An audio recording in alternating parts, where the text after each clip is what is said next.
Before the palace ever heard Daniel's name, heaven had already watched him at the table. Before kings called him wise, God had already seen what he refused in secret. Before the promotion came, before the influence came, before the dreams, before the lions, before the enemies, before the public testimony, there was one young man in a foreign land with no crowd, no comfort, no guarantee, and one quiet decision that looked too small to matter. That is where promotion begins. Not when people finally notice you, not when a door opens, not when your gift is praised. It begins in the hidden place where God sees whether the private version of you can survive the public place you keep asking him for. And this is the part many people do not want to hear. God may not be delaying you because he forgot you. He may be hiding you because exposure will reveal what secret discipline has not yet built. That sentence may bother you. Let it. Because Daniel's story was never just about a man who rose in Babylon. It was about a man who was formed before he rose, tested before he was trusted, hidden before he was heard. Daniel did not begin with honor. He began with loss. He was taken from Jerusalem into Babylon, taken from home, language, worship, safety, identity, and everything familiar. And if you have ever felt like your life has been pushed into a place you did not choose, you need to understand this carefully. Daniel's captivity did not cancel God's purpose. It became the place where God began to reveal it. That is the first teaching from Daniel. God can begin your preparation in a place that does not look like your promise. You may be surrounded by pressure and still be in preparation. You may feel overlooked and still be watched by God. You may feel buried and still be planted. You may be in Babylon and still belong to heaven. But here is where the story cuts deeper. Daniel did not wait for the environment to become holy before he became faithful. He did not say, "When I return to Jerusalem, then I will obey." He did not say, "When I am understood, then I will stand." He did not say, "When life becomes easier, then I will be disciplined." He was faithful in Babylon. That is the line. Faith that only works in Jerusalem is not ready for Babylon. Faith that only survives when people support you is not ready for promotion. Faith that only obeys when obedience is convenient has not yet been tested, and God often tests the future you in the place where the present you wants to quit. Daniel 1 says that Daniel purposed in his heart that he would not defile himself with the king's food, not after a miracle, not after applause, not after a crown. Before anyone celebrated him, he made a decision no one else may have understood. He purposed in his heart. That phrase matters. He did not drift into faithfulness. He decided. He did not wait until temptation became dramatic. He settled the matter privately. And the test was not a lion. It was food, a table, a daily pressure, something ordinary, something easy to excuse, something that could have been explained away with a sentence. God understands. I'm just trying to survive. Everyone else is doing it. This is not a big deal. That is why the test was so dangerous. It looked small. It looked practical. It looked reasonable. And that is where many people lose the promotion before they ever see the door. Not in a public collapse, in a private compromise. They keep calling small. You want the palace, but God is still watching the table. You want the big door, but God is watching the little refusal. You want visible breakthrough, but heaven is watching what you do when compromise would make your life easier. This is not punishment. This is preparation. Because the palace did not make Daniel faithful, captivity revealed that he already was. And if the hidden place cannot reveal faithfulness in you, the public place will not create it. It will expose the lack of it. That is why secret faithfulness is never small. It looks small only because people cannot see what God is measuring. A private no can become the foundation of a public yes. A quiet refusal can become the beginning of authority. A daily discipline can become the thing that holds you when pressure increases. Luke 16 says that the one who is faithful in very little is also faithful in much. That is not just a moral saying. That is a law of formation. The little place is not separate from the large place. It is connected to it. The small decision is training you for the larger responsibility. The hidden obedience is shaping the public vessel. And if you keep despising the small place, you may be despising the very place where God is building what you will need later. This is why Daniel's first test matters so much. It exposes the second teaching. What you allow to feed you will eventually form you. The king's table was not just food, it was assimilation. It was invitation. It was Babylon saying, eat what we eat, think how we think, depend on what we provide. Let us rename you, retrain you, reshape you. And Daniel understood something many believers forget. If the world feeds you long enough, it will start disciplining your appetite. And once your appetite changes, your decisions follow. This is not only about food, it is about what you consume, what you watch when you are tired, what you listen to when you are discouraged, what you allow into your mind because it feels harmless, what you keep returning to even though it leaves you colder, duller, more distracted, more bitter, more anxious, less prayerful. You can call it entertainment. You can call it stress relief. You can call it stress relief. You can call it normal. But if it is feeding you daily, it is forming you quietly. And one day you'll wonder why your spiritual hunger is weak, why your convictions feel softer, why prayer feels harder, why compromise feels easier. It did not happen in one moment. It happened at the table, again and again. Daniel survived Babylon because Babylon did not get to define his appetite. That is a word for someone. You are not only being tested by what attacks you, you are being tested by what feeds you. And sometimes the thing that is forming you does not look dangerous because it does not hurt immediately. It just dulls you. It lowers you. It makes holy things feel heavy and worldly things feel natural. That is how formation works in reverse. Quietly, daily, almost invisibly. And this is where God's secret work becomes mercy, because he will often put his finger on the thing you keep calling small before that thing becomes strong enough to master you. Not because he wants to take everything from you, because he knows what will own you later if you keep feeding it now. The third teaching from Daniel is that God does not need ideal conditions to build uncommon excellence. Daniel did not grow in a perfect spiritual environment. He grew in Babylon. Let that confront every excuse. He was not surrounded by people who shared his faith. He was not living in a culture that honored his God. He was not protected from pressure. He was not given a simple path. Yet the Bible says that God gave Daniel knowledge and skill in all learning and wisdom, and Daniel had understanding in visions and dreams. God gave it in Babylon. Not after escape, not after everything became comfortable. In Babylon, that means your environment may explain the pressure, but it does not have authority over your obedience. Harsh?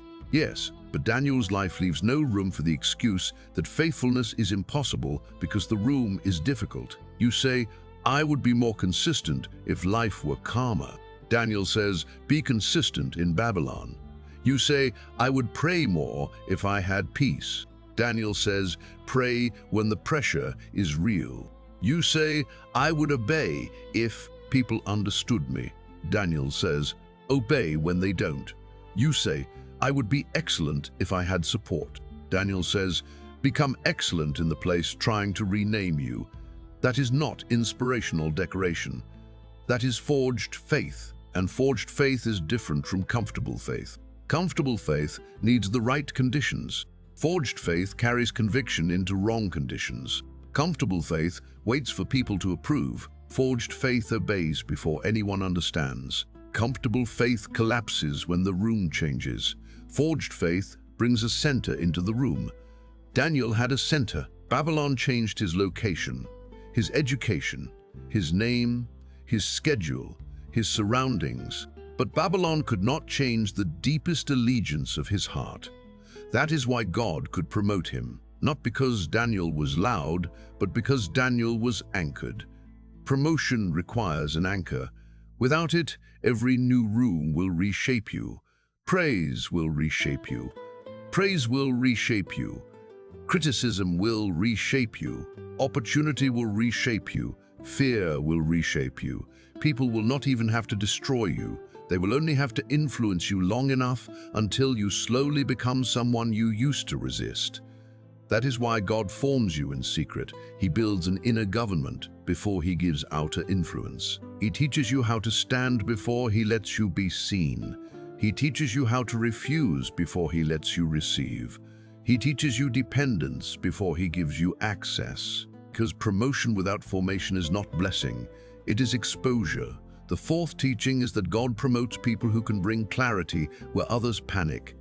Daniel 2 shows this clearly. Nebuchadnezzar had a dream that troubled him. The wise men of Babylon could not reveal it. Their titles failed. Their systems failed. Their confidence failed. The empire had experts, but it did not have revelation. Then Daniel did something that explains the source of his public wisdom. He went to his friends and asked them to seek mercy from the God of heaven. Stop there. Before Daniel stood before the king, he knelt before God. Before he gave an answer publicly, he received mercy privately. Before he was recognized as wise, he admitted his dependence. That is the hidden order. Prayer before platform. Mercy before interpretation, dependence before access. And when God revealed the mystery, Daniel did not rush to make himself look impressive. He blessed the God of heaven. He said wisdom and might belong to God. He understood the source. That is why the gift did not corrupt him. Here is the danger of promotion. If God uses you, people may start praising what only God supplied. And if your hidden life is weak, you will start believing them. You will forget that the interpretation was mercy. You will forget that the open door was grace. You will forget that the wisdom did not originate in you. That is how gifted people fall. Not always through scandal first. Sometimes through a slow shift in worship. They begin as vessels and slowly become monuments. They begin dependent and slowly become impressed with themselves. They begin grateful and slowly become entitled. Daniel did not do that. He had access to kings, but he did not lose the fear of God. He had wisdom, but he did not worship his own mind. He had influence, but he did not forget the secret place. And this is where you must ask yourself the question you may not want to answer. Do you want promotion because you want to serve God's purpose, or because you want people to finally see you? Be careful. That question can expose more than you expect, because some people do not want Daniel's assignment. They want Daniel's recognition. They want to be called wise, but they do not want to seek mercy in secret. They want influence without dependence. They want doors without discipline. They want the king to call for them, but they do not want to pray when nobody knows their name. That will not carry you. Real promotion eventually brings problems bigger than your natural ability. God will put you in rooms where talent is not enough, where charm is not enough, where strategy is not enough, where confidence is not enough. You will need wisdom from above. You will need discernment. You will need a clean heart. You will need the ability to say, "This did not come from me." And if you have not practiced dependence in secret, you will panic in public. Daniel's prayer life was not a religious detail, it was infrastructure. It held the weight of his assignment. Your hidden life is either building infrastructure or leaving you hollow, and when the weight comes, the difference will show. The fifth teaching is that promotion does not end testing, it increases the level of it. This is where people are naive. They think when God opens the door, then the hardest part will be over. Daniel proves the opposite. The tests became more public, more dangerous, more costly. At first the test was the king's food. Later it was the king's dream. Later it was the pressure of corrupt systems. Later it was a decree that made prayer punishable by death. Promotion gave Daniel influence, but it also gave envy access to him. Daniel 6 says that the officials tried to find grounds against Daniel concerning the kingdom, but they could find no corruption because he was faithful. Think about that. His enemies studied his work and found nothing, no negligence, no dishonesty, no hidden corruption. So they attacked the one thing they knew would not change, his devotion to God. That is one of the strongest statements in Daniel's story. His enemies knew his prayer life was predictable. They knew if prayer became illegal, Daniel would still pray. His devotion was so consistent that his enemies could build a trap around it. Could anyone build a trap around it? Could anyone build a trap around your devotion? Not your beliefs in theory, your actual pattern, your daily obedience, your prayer life, your refusal to bow. Would your faith be predictable enough to threaten the enemy? Or would the enemy have to find another weakness because your devotion is too inconsistent to use against you? That question is not comfortable. It is not meant to be. Daniel 6 says when Daniel knew the document had been signed, he went to his house, opened his windows toward Jerusalem, got down on his knees, prayed, and gave thanks before his God as he had done previously. That phrase is the key. The lion's den did not create Daniel's prayer life. It revealed it. The crisis did not make Daniel faithful. It exposed what he had already practiced. And this is the sixth teaching. What you build in secret becomes your reflex under pressure. You do not become spiritually strong in the crisis just because the crisis is serious. You reveal what you have been becoming before it arrived. When fear hits, you do not rise to your intentions. You fall to your formation. When pressure comes, you do not become what you admire. You become what you have repeated. Daniel repeated prayer, so prayer came out. Daniel repeated conviction, so conviction came out. Daniel repeated dependence, so dependence came out. What are you repeating? Not what do you want to become. Not what do you want to become. Not what do you say you believe. What are you training your soul to do every day? Because that is what will come out when the decree is signed. If you repeat distraction, distraction will come out. If you repeat compromise, compromise will come out. If you repeat panic, panic will come out. If you repeat prayer, prayer will come out. This is why secret habits are not small. They are prophetic. They tell the truth about who you are becoming before the public moment demands it. And one day, what you built in secret will be required in public. You will not have time to become a different person then. You will only reveal the person you have been practicing to be. That is terrifying if your hidden life is empty, but it is also hopeful because it means the small things matter. The prayer you think nobody sees matters. The obedience nobody praises matters. The refusal nobody understands matters. The discipline that feels boring matters. The quiet yes matters. The quiet no matters. God sees the hidden thing. And Matthew 6 says, "Your Father who sees in secret will reward you." But many people want the reward of the secret place without actually living there. They want open reward but not hidden surrender. They want public promotion but not private formation. And that is why the waiting season feels so frustrating. God is not only asking, "Can I promote you?" He is asking, "Can I trust what promotion will reveal?" The seventh teaching is that God can use opposition as the stage for what he has been building in you. Daniel's enemies thought the lion's den would end him. It became the place where God displayed him. The accusation became a platform. The trap became testimony. The stone over the den became the setup for a morning no one could explain without God. But do not miss the condition.